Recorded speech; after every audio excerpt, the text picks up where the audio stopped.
Alors, c'est la ronde 3 de ce merveilleux draft qui, malheureusement, se termine sur un bye, euh, puisqu'il y a deux joueurs, Griffiths et Darnack, qui ont été disconnectés en première ronde, permettant à certains de leurs adversaires de l'emporter 1-0 et 1-1. Ce qui fait qu'ils n'ont pas joué la dernière ronde. Alex 2002, lui, 0-2, n'avait aucune chance de jouer pour des prix. So he thought, parce qu'en fait, finir 1-2, me battre, on aurait été en triple égalité, on serait allé au tie-break. Il y avait une outside chance pour vrai, un 2-pack dans ce 6-2-2-2-là.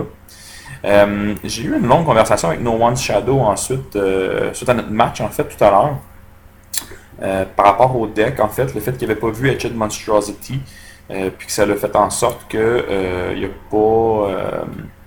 pas side-in plus d'artefacts. C'est quand même été une bonne décision. Je pense quand même que le deck est intéressant pour avoir discuté un peu aussi avec lui de l'espèce de duel stratégie que je trouve intéressant lui aussi. Des Soul Shift, on en avait juste trois, mais pareil, pour ramener des Nameless Inversion en grande quantité. Euh, du fait que fort probablement que l'erreur c'était de laisser passer un deuxième Rampant Growth à un moment donné, on en voulait vraiment deux. On en a eu juste un.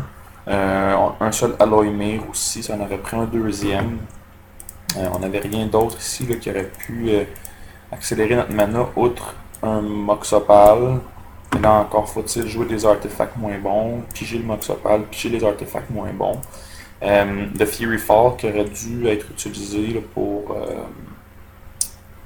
Basic Land Cycling peut-être. En même temps, on n'a pas énormément de removal, qu'il a fallu l'utiliser pour ça.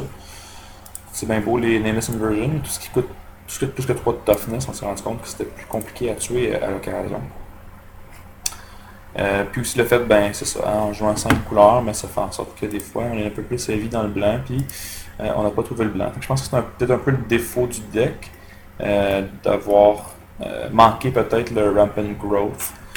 Faudrait que je regarde la vidéo là, une autre fois pour réaliser où était peut-être l'erreur du Rampant Growth qu'on n'a pas pris.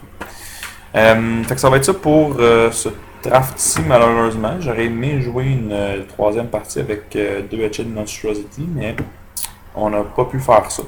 On n'a pas pu jouer deux fois ça. Alors, ça va être tout pour aujourd'hui. Alors, merci beaucoup tout le monde. Los House qui vous dit à la prochaine.